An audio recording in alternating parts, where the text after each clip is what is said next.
오늘은 이 시편 1편을 가지고 누가 복 있는 사람인가 라는 제목으로 함께 은혜를 나누고자 합니다. 오늘 우리가 살펴볼 말씀은 시편입니다. 시편은 예배 때 하나님께 올려드린 경배와 찬양입니다. 또한 이 시편은 메시아를 소망하는 메시아 사상에 잘 나타나 있는데요.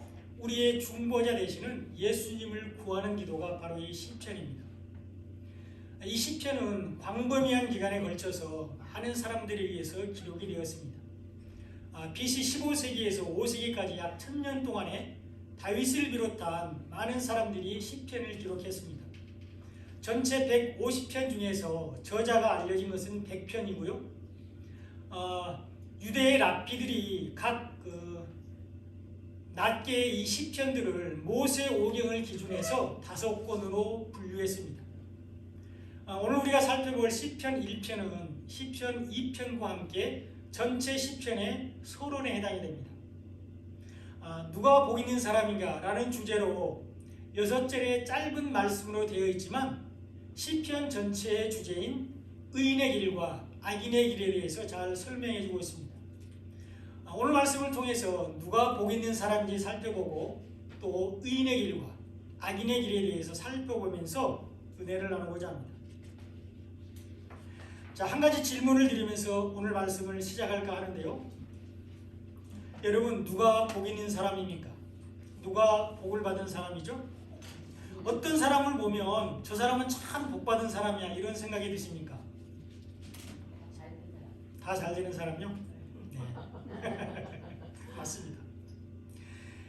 근데 이건 나이에 따라서도 성별에 따라서 상황에 따라서 조금씩 달라지기도 합니다. 우리가 어렸을 때는 좋은 부모 밑에서 태어난 사람이 복 있는 사람이라고 생각이 됩니다. 그리고 학생 때는 우리 유분이 여기 있는데요. 학생 때는 별로 머리가 좋아가지고 별로 열심히 안 해도 공부를 잘하는 친구들이 복 있는 사람처럼 보입니다. 그리고 외모에 민감한 사춘기 때는 잘생기고 예쁜 사람들이 복 있는 사람처럼 보입니다. 그리고 어린이 대해서 사회생활을 할 때는 돈이 많은 사람이 복 있는 사람처럼 보입니다. 그리고 건강하지 못한 사람들은 아프지 않고 건강한 사람들이 복 있는 사람처럼 보입니다. 또한 권력을 잡은 사람, 사회적으로 성공한 사람들이 건강한 사람, 복 있는 사람이라고 생각할 수 있습니다. 맞습니다. 이런 사람들이 복 있는 사람들이고요. 이런 사람들이 복을 받은 사람들입니다. 이렇게 태어나고 이런 조건을 가진 사람들이 복 있는 사람들입니다. 아니, 좋은 부모 밑에서 태어났는데 머리도 좋고 잘생기고 돈도 많습니다.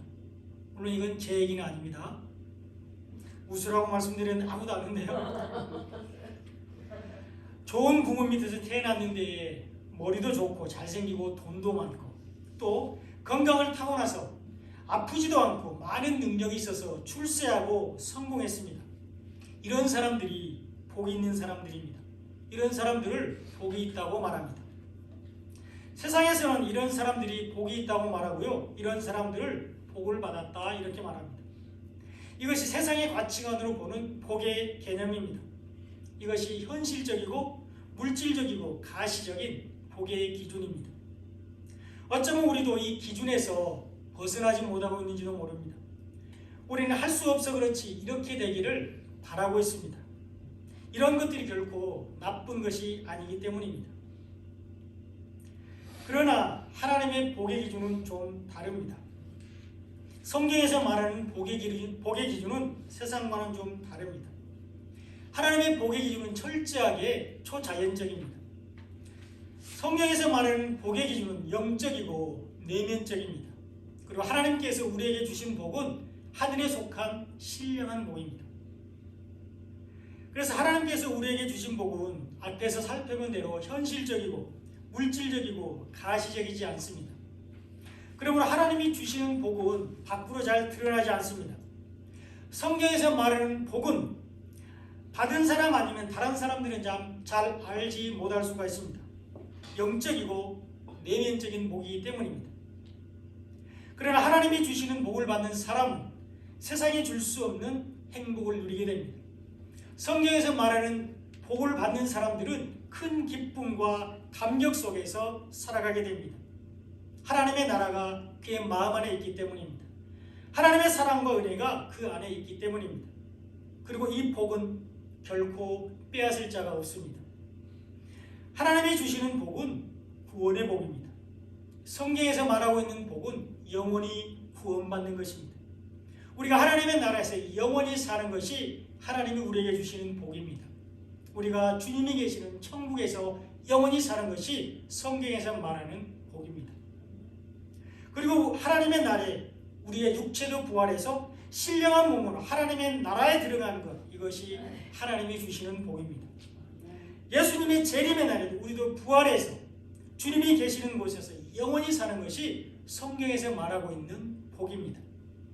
하나님은 이 복을 주시기 위해서 창세기에 우리를 부르시고 예수님 안에서 하나님의 자녀가 되게 하셨고, 말씀을 듣고 깨달을 수 있게 하셨고, 믿음으로 의롭다 하심을 얻게 하셨습니다. 이것이 진정한 복입니다. 이것이 최고의 복입니다. 이것이 우리가 받는 상급입니다. 그러므로 하나님의 부르심을 받은 사람들이 복 있는 사람입니다.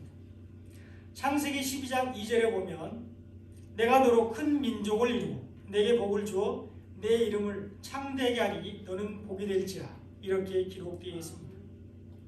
하나님은 아브라함에게 큰 민족을 이룰 것이라고 말씀하고 있습니다. 하나님은 아브라함의 이름이 복이 될 것이라고 말씀하고 있습니다. 하나님은 아브라함이 복이 될 것이라고 말씀하시고요, 하나님이 아브라함에게 복을 주시겠다, 이렇게 말씀하고 있습니다.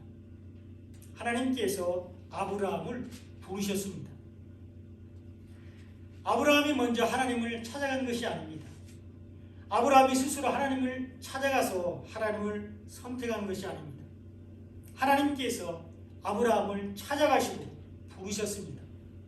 이것이 기독교와 다른 종교의 결정적인 차이입니다. 세상의 모든 종교는 사람이 신을 찾아갑니다. 사람이 자기가 섬길 신을 찾아서 선택하고 순종하고 섬깁니다. 그러나 기독교는 하나님이 자기 백성들을 택하시고 부르시고 자녀 삼으시고 구원해 주십니다. 이것이 기독교와 세상 종교의 차이점입니다. 창세기 12장 1절에 보면 여호와께서 아브라함에게 이르시되, 이렇게 말씀하고 있습니다. 하나님께서 아브라함을 먼저 부르셨다는 것을 말씀하고 있습니다. 하나님은 자기 고향인 갈대아 우르에서 가족들과 함께 잘 살고 있었습니다. 그런 아브라함을 하나님이 부르셨습니다. 아브라함은 아버지의 사업을 도우면서 자기 고향에서 가족들과 함께 잘 살고 있었습니다. 그런 아브라함을 하나님께서 찾아가셔서 부르셨습니다. 하나님은 아브라함을 부르셔서 복의 근원이 되게 하셨습니다. 창세기 12장 3절에 보면 너를 축복하는 자에게는 내가 복을 내리고 너를 저주하는 자에게는 내가 저주하리니 땅의 모든 족속에 너로 말미암아 복을 얻을 것이라, 이렇게 말씀하셨습니다. 하나님은 아브라함을 부르셔서 복의 근원이 되게 하셨습니다. 아브라함을 축복하는 자를 축복하고 저주하는 자는 저주하겠다, 이렇게 말씀하셨습니다. 땅의 모든 민족이 아브라함으로 말미암아 복을 얻을 것이라고 말씀하셨습니다. 아브라함은 하나님의 부르심을 받았고요, 복을 받았고 복의 근원이 되었습니다. 하나님의 부르심을 받은 사람들이 복 있는 사람들입니다. 또한 예수 그리스도로 말미암아 하나님의 자녀가 된 사람들이 복 있는 사람입니다. 에베소서 1장 4절로 5절에 보면 곧 창세전에 그리스도 안에서 우리를 택하사 우리로 사랑 안에서 그 앞에 거룩하고 흠이 없게 하시려고 그 기쁘신 뜻대로 우리를 예정하사 예수 그리스도로 말미암아 자기의 아들들이 되게 하셨으니, 이렇게 기록되어 있습니다. 우리를 거룩하고 흠이 없게 하려고 창세전에 하나님께서 우리를 그리스도 안에서 택했다고 말씀하고 있습니다. 우리를 예수 그리스도 안에서 하나님의 아들이 되게 하시기 위해서 하나님께서 창세전에 그 기쁘신 뜻대로 우리를 예정했다, 이렇게 말씀하고 있습니다. 예수 그리스도 안에서 택하심을 입은 사람들이 복 있는 사람들입니다. 예수 그리스도로 말미암아 하나님의 자녀가 된 사람들이 복 있는 사람들입니다. 그리고 복음을 듣고 깨달을 수 있도록 허락받은 사람들이 복 있는 사람들입니다. 우리는 하나님께서 듣게 해주지 않으면 복음을 들을 수가 없습니다. 우리는 하나님께서 마음을 만지셔서 깨닫게 해주지 않으면 복음을 깨달을 수가 없습니다. 복음을 듣고 깨달을 수 있도록 허락받은 사람들이 복 있는 사람들입니다. 이사야 6장 9절에 보면 너희가 듣기는 들어도 깨닫지 못할 것이요 보기는 보아도 알지 못하리라 이렇게 기록되어 있습니다. 말씀을 들어도 깨닫지 못하는 사람들이 있다고 말하고 있습니다. 말씀을 봐도 알지 못하는 사람들이 있을 것이라고 말하고 있습니다. 그러면서 이사야 6장 10절에서는 이렇게 말씀합니다. 이 백성의 마음을 둔하게 하며 그들의 귀가 막히고 그들의 눈이 감기게 하라. 염려하건대 그들의 눈으로 보고 귀로 듣고 마음으로 깨닫고 다시 돌아와 고침을 받을까 하노라. 이렇게 기록되어 있습니다. 어떤 사람들의 마음을 둔하게 하고 기가 막히게 하고 눈이 감기게 하라고 말씀하고 있습니다. 그들이 말씀을 눈으로 보고 귀로 듣고 마음으로 깨닫고 또 돌아와서 고침을 받을까 염려한다고 말씀하고 있습니다. 잘 이해가 되지 않습니다. 모든 사람들이 돌아와서 고침을 받는 것이 하나님의 뜻인 것 같은데 어떤 사람들에게는 말씀을 보지 못하게 하고 듣지 못하게 하고 깨닫지 못하게 하라고 말씀하고 있습니다. 그래서 우리는 이 말씀을 잘 이해할 수 없지만 이것이 하나님의 주권입니다. 피조물인 인간이 따질 수 없는 하나님의 절대적인 주권인 것입니다. 우리는 하나님의 보게 하시고 듣게 하시고 깨닫게 하셔야 말씀을 보고 듣고 깨달을 수 있습니다. 이런 사람이 복 있는 사람입니다. 마태복음 13장 16절에 보면 그러나 너희 눈은 봄으로 너희 귀는 들음으로 복이 있도다 이렇게 말씀하고 있습니다. 하나님의 말씀을 보고 예수님의 말씀을 들을 수 있는 것이 복이라고 말씀하고 있습니다. 말씀을 읽을 수 있고 들을 수 있고 깨달을 수 있도록 허락받은 사람들이 복 있는 사람들입니다. 우리가 그런 복을 받은 사람들입니다. 우리가 그런 복을 누리는 사람입니다. 그런데 우리는 얼마나 그 은혜에 감사하며 부지런히 말씀을 읽고 있는지 살펴봐야 됩니다.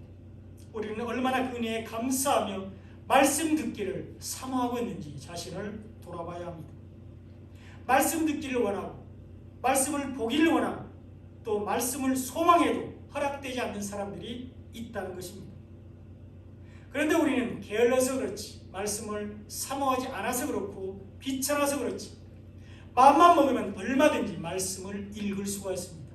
얼마든지 말씀을 들을 수가 있습니다. 매일 아침 카톡으로 공동체의 성경 읽기가 올라가고 있습니다. 그리고 또 주일 오후에는 주일 설교 영상이 올라갑니다. 또 유튜브나 기독교 방송을 통해서 우리는 얼마든지 말씀을 들을 수 있습니다.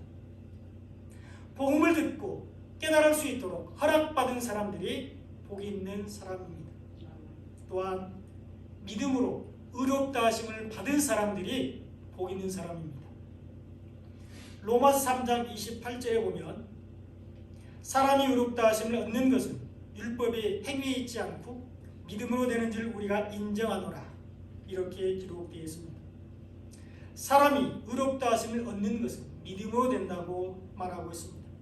율법의 행위로는 의롭게 될 수가 없고 오직 믿음으로 의롭게 된다고 말씀하고 있습니다. 또 로마서 5장 1절에도 보면 우리가 믿음으로 의롭다 하심을 받았으니 우리 주 예수 그리스도로 말미암아 하나님과 화평을 누리자 이렇게 기록되어 있습니다. 우리가 믿음으로 의롭다 하심을 받았다고 말하고 있습니다. 우리는 예수 그리스도를 믿음으로 하나님의 자녀가 되어서 하나님과 화평을 누리게 됩니다.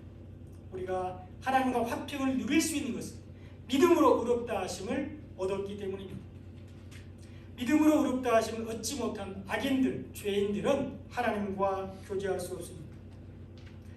갈라디아서 3장 11절에도 보면 하나님 앞에서 아무도 율법으로 말미암아 의롭게 되지 못할 것이 분명하니 이는 의인은 믿음으로 살리라 이렇게 기록되어 있습니다. 오직 믿음으로 사는 사람들이 의인입니다. 아브라함도 믿음으로 의롭다 하심을 받았습니다. 창세기 15장 6절에 보면 아브라함이 여호와를 믿으니 여호와께서 이를 그의 의로 여기시고 이렇게 기록되어 있습니다. 아브라함은 믿음으로 의롭게 되어서 모든 믿음의 조상이 되었습니다. 믿음으로 의롭다 하심을 받는 사람들이 복 있는 사람입니다. 자, 그렇다면 이런 복 있는 사람은 어떻게 살아야 할까요? 복을 받은 사람들은 어떻게 살아야 할까요?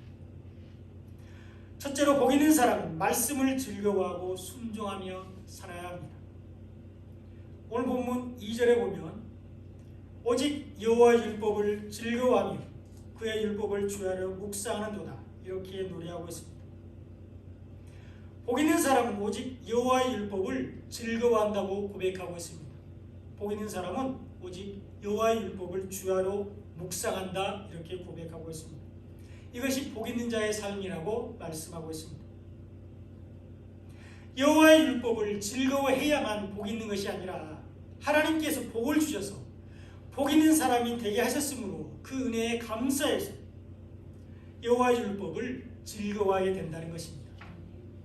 내키지 않지만 억지로라도 말씀을 읽고 묵상해야만 복 있는 사람이 되는 것이 아니라 하나님께서 내 귀를 열어주시고 마음을 만져주셔서 말씀을 듣고 깨닫게 하셨으므로 그 은혜에 감사해서 말씀을 읽고 묵상하고 순종하며 살게 된다는 것입니다. 이것이 복받은 사람들의 삶입니다. 복 있는 사람은 말씀을 즐거워하고 순종하며 살아야 합니다. 그리고 여기서 복 있는 사람들이 즐거워하고 주야로 묵상하는 율법은 바로 하나님 사랑과 이웃 사랑을 말하고 있습니다. 복 있는 사람은 여호와의 율법을 즐거워하고 주야로 묵상해야 되는데 이 율법에 대해서 예수님께서 복음서에서 잘 설명해 주고 있습니다. 마태복음 22장 34절로 40절에서 예수님은 많은 율법을 단 두 가지로 압축해 주고 있습니다. 35절에서 36절에 보면 그 중에 한 율법사가 예수를 시험하여 묻되 선생님, 율법 중에서 어느 계명이 크니까? 이렇게 질문했습니다. 한 율법사가 예수님께 나와서 율법 중에서 어느 계명이 가장 큽니까? 이렇게 질문했습니다. 이 율법사는 바리새인으로 율법을 잘 알고 있습니다. 그래서 예수님께 자신 있게 그 많은 율법 중에서 어느 것이 큰지 질문하고 있습니다. 이 율법사는 예수님을 메시아로 믿지 않았습니다. 이 바리새인은 예수님을 구원자로 믿지 않았습니다. 그는 예수님을 하나님의 아들로 믿지 않고 있습니다. 그는 예수님을 선생님 이렇게 부르고 있습니다. 선생님, 율법 중에서 어느 계명이 크니까? 이렇게 질문하고 있습니다. 예수님이 율법에 대해서 잘 알고 있는지 시험하는 것입니다. 그때 예수님이 율법을 두 가지로 정리해 주십니다. 37절로 38절에 보면 내 마음을 다하고 목숨을 다하고 뜻을 다하여 주 너의 하나님을 사랑하라 하셨으니 이것이 크고 첫째 되는 계명이요 이렇게 대답했습니다. 예수님은 율법 중에서 어느 것이 크냐고 묻는 바리새인에게 마음을 다하고 목숨을 다하고 뜻을 다하여 하나님을 사랑하라 이렇게 말씀하셨습니다. 이것이 율법 중에서 가장 크고 첫째 되는 계명이라고 말하셨습니다. 율법을 대표하는 10계명과 수많은 율법 중에서 가장 크고 첫째 되는 계명이 하나님을 사랑하는 것이라고 말씀하셨습니다. 하나님을 사랑하는 것이 크고 첫째 되는 계명인데 예수님은 하나님을 사랑하되 적당히 사랑하라고 말씀하지 않았습니다. 생활에 지장이 없을 정도로만 사랑하라고 말씀하지 않았습니다. 사랑하는 척만 하지 말고 온 마음을 다해서 사랑하라고 말씀하셨습니다. 목숨을 소중히 여기는 것처럼 목숨처럼 하나님을 사랑하라고 말씀하셨습니다. 형식적으로 사랑하지 말고 뜻을 다하여 하나님을 사랑하라고 말씀하셨습니다. 이것이 율법의 제일 크고 첫째 되는 계명이라고 말씀하셨습니다. 하나님을 사랑하는 것이 크고 첫째 되는 계명입니다. 그리고 둘째 계명은 이웃을 내 자신같이 사랑하는 것입니다. 마태복음 22장 39절에 보면 둘째도 그와 같으니 내 이웃을 내 자신같이 사랑하라 이렇게 말씀하고 있습니다. 이웃을 내 자신같이 사랑하는 것이 크고 둘째 되는 계명이라고 말씀하고 있습니다. 복 있는 사람은 하나님을 사랑하고 이웃을 내 자신같이 사랑해야 합니다. 그러면 우리가 어떻게 하는 것이 하나님을 사랑하는 것이 될까요? 우리가 어떻게 하나님을 사랑할 수 있을까요? 그것은 계명을 지키는 것이 하나님을 사랑하는 것입니다. 요한일서 5장 3절에 보면 하나님을 사랑하는 것은 이것이니 우리가 그의 계명들을 지키는 것이라. 그의 계명들은 무거운 것이 아니로다. 이렇게 말씀하고 있습니다. 예수님의 계명을 지키는 것이 하나님을 사랑하는 것이라고 말씀하고 있습니다. 요한일서 2장 3절에도 보면 우리가 그의 계명을 지키면 이로써 우리가 그를 아는 줄로 알 것이요 이렇게 기록되어 있습니다. 우리가 예수님의 계명을 지키면 우리가 예수님을 아는 것이라고 말씀하고 있습니다. 계명을 지키는 것이 하나님을 사랑하는 것입니다. 그리고 또한 예수님을 믿는 것이 계명을 지키는 것이 됩니다. 요한일서 3장 23절에 보면 그의 계명은 이것이니 곧 그 아들 예수 그리스도의 이름을 믿고 그가 우리에게 주신 계명대로 서로 사랑할 것이니라 이렇게 기록되어 있습니다. 예수님을 믿는 것이 하나님의 계명을 지키는 것이고요. 예수님을 믿는 것이 하나님을 사랑하는 것입니다. 요한복음 3장 16절에도 잘 나와 있는데요. 자, 이 말씀은 같이 한번 읽어보겠습니다. 시작.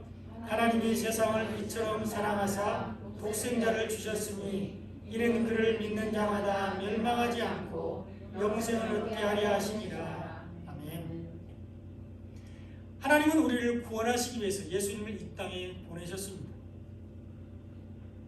하나님이 보내신 예수님을 믿는 것이 계명을 지키는 것입니다. 예수님을 믿는 것이 하나님을 사랑하는 것입니다. 또한 복음을 받아들이고 믿는 것이 하나님을 사랑하는 것입니다. 우리가 잘 아는 마태복음 11장 28절 이 말씀도 한번 같이 읽어보겠습니다. 시작. 수고하고 무거운 짐을 질 때마다 다 내게로 오라 내가 너희를 쉬게 하리라. 아멘. 예수님이 수고하고 무거운 짐을 진 우리를 부르고 계십니다. 우리가 예수님께 가면 우리를 쉬게 하겠다고 말씀하고 있습니다. 우리에게 있는 수고하고 무거운 짐은 율법입니다. 우리를 억압하고 자유를 누리지 못하게 하는 것은 율법의 멍에입니다. 우리가 수고하고 무거운 짐을 벗을 수 있는 길은 오직 예수님께 가는 것뿐입니다. 우리가 예수님을 믿으면 예수님이 우리 대신 율법의 모든 짐을 대신 가져가십니다. 예수님의 십자가에서 우리의 무거운 멍에를 다 가져가시기 때문에 우리는 예수님 안에서 쉼을 얻을 수 있습니다.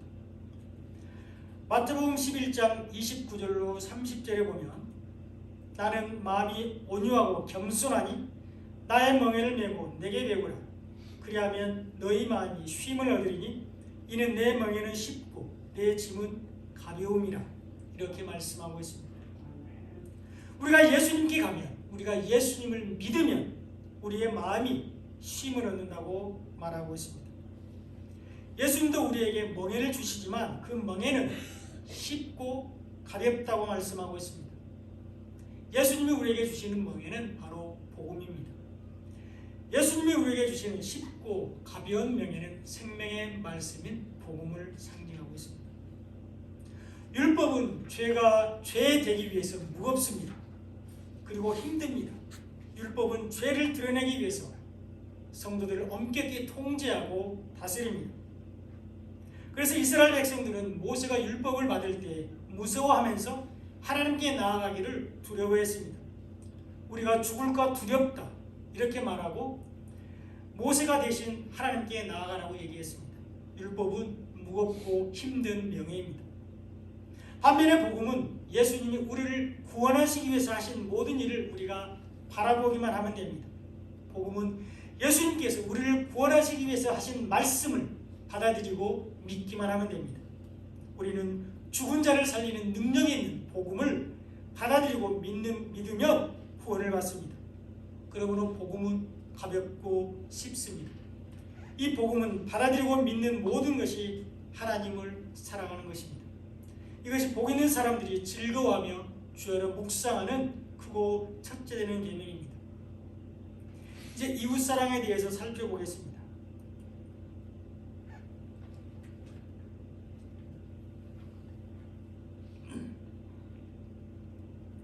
하나님은 이웃을 내 자신같이 사랑하라고 말씀하셨는데요. 우리가 어떻게 하는 것이 이웃을 내 자신같이 사랑할 수 있을까요? 우리가 어떻게 하는 것이 이웃을 내 몸처럼 사랑할 수 있을까요? 예수님을 전하는 것이 이웃을 내 자신같이 사랑하는 것입니다. 다른 사람들에게 복음을 전하는 것이 이웃을 내 몸처럼 사랑하는 것입니다. 우리는 하나님을 믿기 전에 사망 가운데 있었습니다. 우리는 예수님을 믿기 전에 사탄의 종이었습니다. 그리고 우리는 복음을 받아들이기 전에 율법의 무거운 멍에 아래에 있었습니다.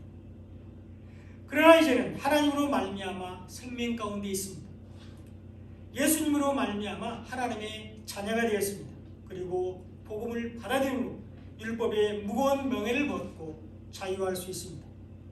우리가 이런 은혜 안에 있는 것이 나 자신을 사랑하는 것입니다. 우리를 하나님 안에 있게 하는 것이 진정으로 자신을 사랑하는 것입니다. 우리를 예수님 안에 있게 하는 것이 자신을 진심으로 사랑하는 것입니다. 그리고 우리를 복음 안에 있게 하는 것이 자신을 최고로 사랑하는 것입니다. 우리는 하나님 때문에 살아있는 소중한 존재가 되었고, 우리는 예수님 때문에 천국의 상속자가 되었습니다. 그리고 우리는 복음 때문에 이 모든 은혜를 누리게 되었습니다. 우리가 이 은혜 안에 있는 것이 자신을 사랑하는 것입니다. 그러므로 이웃을 내 자신같이 사랑하라는 것은 내가 하나님 안에서 누리는 생명, 내가 예수님 안에서 얻게 된 신분, 내가 복음 안에서 누리는 자유를 우리의 이웃도 누리게 하라는 것입니다. 우리의 가족들도 가지게 하라는 것입니다. 다른 사람들도 그것을 얻게 하라는 것입니다. 이것이 이웃을 내 자신같이 사랑하는 것이 되고요. 이것이 이웃을 내 몸처럼 사랑하는 것입니다. 그리고 이것을 가능하게 하는 단 한 가지, 예수님을 전하는 것입니다. 그것을 얻게 하는 유일한 방법은 그들에게 복음을 전하는 것입니다. 이웃에게 예수님을 전하는 것이 이웃을 내 자신같이 사랑하는 것입니다. 다른 사람들에게 복음을 전하는 것이 이웃을 내 몸처럼 사랑하는 것입니다. 이것이 복받은 사람들이 즐거워하며 주야로 묵상하는 크고 둘째 되는 계명입니다. 이웃을 내 자신같이 사랑하는 것이 둘째 계명입니다. 하나님을 사랑하고 이웃을 사랑하는 것이 온 율법과 선지자의 강령입니다. 복음을 받아들이고 믿는 것이 하나님을 사랑하는 것입니다. 이웃에게 복음을 전하는 것이 이웃을 사랑하는 것입니다. 복 있는 사람은 말씀을 즐거워하고 순종하며 살아야 합니다. 또한 복 있는 사람은 자기를 부인하며 절제하는 삶을 살아야 합니다. 오늘 본문 1절에 보면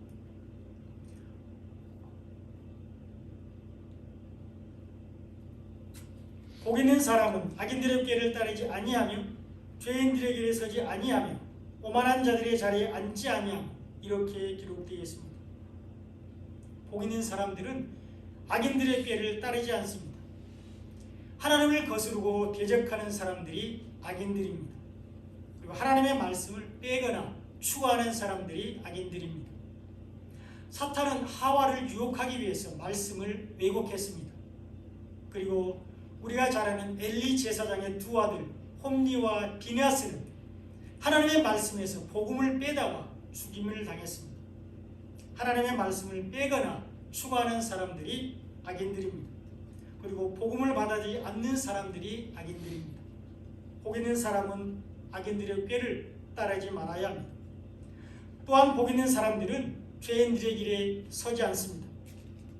예수님을 믿지 않는 것이 죄입니다. 요한복음 16장 9절에 보면 죄에 대하여라 하면 그들이 나를 믿지 아니하며 이렇게 기록되어 있습니다.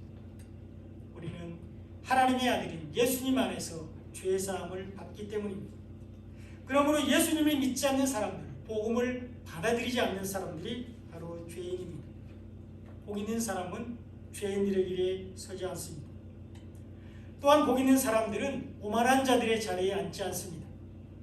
복음을 받아들이지 않고 아직도 율법 안에 있는 사람들이 오만한 사람들입니다. 율법을 다 지킬 수 있다고 말하는 사람들이 오만한 사람들입니다. 율법으로 의롭게 되려고 하는 사람들이 오만한 사람들입니다.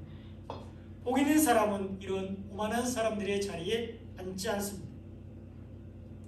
복 있는 사람들은 악인들의 꾀를 따르지 않고요, 죄인들의 길에 서지 않습니다. 복 있는 사람들은 오만한 자들의 자리에 앉지 않습니다. 이런 삶을 사는 사람들, 오늘 본문에서는 의인이라고 부릅니다. 이런 삶을 사는 것을 의인들의 길이라 이렇게 말하고 있습니다. 그리고 의인들의 길은 하나님께서 인정하시고 풍성한 열매를 맺게 하십니다. 오늘 본문 6절을 같이 한번 읽어보겠습니다. 다 같이 읽습니다. 시작. 무릇 의인들의 길은 여호와께서 인정하시나 악인들의 길은 망하리로다. 아멘. 의인들의 길은 하나님께서 인정하신다고 말씀하고 있습니다. 하나님께서 의인들의 길을 인정하신다는 것은 의인들이 가는 길과 의인들이 하는 일을 하나님께서 멀리서 바라만 보고 계시는 것을 말하는 것이 아닙니다. 능력의 팔로 도우시고 성령으로 인도하시고 때를 따라서 풍성한 열매를 맺게 하시는 것을 말씀하고 있습니다. 의인들이 가는 길에 있는 모든 걸림돌을 제거하시고 길을 평탄하게 하는 것을 말하고 있습니다. 잠언 5장 21절에 보면 대저 사람의 길은 여호와 눈 앞에 있나니 그가 그 사람의 모든 길을 평탄하게 하시느니라 이렇게 기록되어 있습니다. 알파와 오메가 되신 하나님께서 의인들의 모든 길을 평탄하게 하신다고 말씀하고 있습니다. 불꽃 같은 눈으로 우리를 감찰하신 하나님께서 의인들의 모든 길을 평탄하게 하신다고 말씀하고 있습니다. 의인들의 길은 여호와께서 인정하십니다. 이사야 40장 4절에 보면 골짜기마다 도두어지며 산마다 언덕마다 낮아지며 고르지 아니한 곳이 평탄하게 되며 험한 곳이 평지가 될 것이요 이렇게 예언되어 있습니다. 이 길이 광야에 있는 여호와의 길입니다.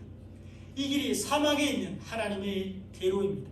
그리고 이 길이 이 땅에서 예수님께서 걸어가신 길입니다. 이 길이 믿음으로 의롭게 된 사람들이 하나님께 가는 길입니다. 이 길이 예수님 안에서 의롭게 된 사람들이 걸어가는 길입니다. 그리고 이 길이 말씀으로 의롭게 된 사람들이 영성으로 나아가는 길입니다. 의인들의 길은 하나님께서 인정하시고 풍성한 열매를 맺게 해주십니다. 오늘 본문 3절에 보면 그는 시냇가에 심은 나무와 철을 따라 열매를 맺으며 그 잎사귀가 마르지 아니함 같으니 그가 하는 모든 일이 다 형통하리로다 이렇게 기록되어 있습니다. 복 있는 사람은 시냇가에 심겨진 나무가 철을 따라서 열매를 맺는 것 같이 열매 맺는 삶을 산다고 말씀하고 있습니다. 의인들은 시냇가에 심겨진 나무가 마르지 않고 항상 푸른 것 같이 그가 하는 모든 일이 다 형통하다고 말하고 있습니다. 복 있는 사람은 시냇가에 심겨진 나무가 풍부하게 공급되는 물을 먹고 열매를 맺는 것 같이 항상 생명의 말씀인 복음을 먹고 언제나 믿음 안에 자신이 믿음 안에 깨있을 뿐만 아니라 다른 사람들에게 복음을 전해서 하나님의 자녀가 되게 하는데 이것이 하나님께서 찾으시는 열매입니다. 의인들은 시냇가에 심겨진 나무가 풍성한 물을 공급받아서 항상 푸르는 것 같이 어떤 환난과 어려움 속에서도 믿음을 지키며 착한 행실로 하나님께 영광을 돌리게 되는데 그뿐 아니라 믿음이 약한 자들을 돌아보고 낙심한 자들을 세우는 일을 하게 되는데 이것이 형통한 삶입니다. 우리가 하나님의 자녀로 살고 다른 사람들을 하나님의 자녀가 되게 하는 것이 열매 맺는 삶입니다. 우리가 어떤 상황 속에서도 믿음으로 승리하며 다른 사람들을 세우는 삶이 형통한 삶입니다. 이런 삶을 사는 사람이 하나님께서 인정하시는 복 있는 사람이며 복 있는 사람은 풍성한 열매를 맺게 됩니다. 이런 삶을 사는 사람이 하나님께서 인정하시는 의인의 길을 걷는 사람들이며 의인들은 모든 일에 형통하게 됩니다. 의인들의 길은 하나님께서 인정하시고 풍성한 열매를 맺게 하십니다. 그러나 악인들은 심판을 견디지 못하고 망하게 됩니다. 오늘 본문 4절에 보면 악인은 그렇지 아니하며 오직 바람에 나는 기와 같도다 이렇게 말씀하고 있습니다. 악인들은 바람에 날리는 기와 같다고 말씀하고 있습니다. 예수님을 믿지 않는 사람들은 바람에 날아가 버리는 기와 같습니다. 복음을 받아들이지 않는 사람들은 곳간에 들이지 않고 버려지는 기와 같다고 말씀하고 있습니다. 악인들은 바람에 날리는 기와 같은데 이 겨를 성경에서 다른 말로는 쭉정이라고 말합니다. 그리고 이 쭉정이는 하나님께서 타작마당을 정하게 하실 때에 불에 태워지게 됩니다. 쭉정이는 예수님의 재림에 날 때 심판을 받게 됩니다. 마태복음 3장 12절에 보면 손에 키를 들고 자기의 타작마당을 정하게 하사 알곡은 모아 곳간에 들이고 쭉정이는 꺼지지 않는 불에 태우시리라 이렇게 기록되어 있습니다. 여기서 손에 키를 들고 오신 분은 예수님입니다. 그리고 키는 천국문을 여는 열쇠인 생명의 말씀입니다. 예수님의 말씀으로 이 세상을 심판하러 오실 때에 알곡은 모아서 곳간에 드립니다. 의인들은 구원을 받습니다. 그러나 쭉정이는 꺼지지 않는 불에 태워지게 됩니다. 악인들은 심판을 받게 됩니다. 악인들은 심판을 견디지 못합니다. 오늘 본문 6절에도 보면 무릇 의인들의 길은 여호와께서 인정하시나 악인들의 길은 망하리로다 이렇게 기록되어 있습니다. 악인들의 길은 망할 것이라고 말씀하고 있습니다. 예수 믿지 않는 사람들, 복음을 받아들이지 않는 사람들은 망하게 된다고 말씀하고 있습니다. 악인들은 심판을 견디지 못하고 망하게 됩니다. 제 말씀의 결론입니다. 우리가 하나님의 부르심을 받은 복 있는 사람입니다. 우리가 예수 그리스도로 말미암아 하나님의 자녀가 된 복 있는 사람입니다. 우리가 복음을 듣고 깨달을 수 있도록 허락받은 복 있는 사람입니다. 우리가 믿음으로 의롭다 하심을 받은 복 있는 사람입니다. 하나님의 은혜로 복 있는 사람이 된 우리는 하나님을 사랑하고 이웃을 사랑하는 삶을 살아야 합니다. 예수님을 전하는 것이 하나님을 사랑하는 것입니다. 복음을 받아들이고 믿는 것이 하나님을 사랑하는 것입니다. 그리고 이웃에게 예수님을 전하는 것이 이웃을 내 자신처럼 사랑하는 것입니다. 그리고 다른 사람들에게 복음을 전하는 것이 이웃을 내 몸처럼 사랑하는 것입니다.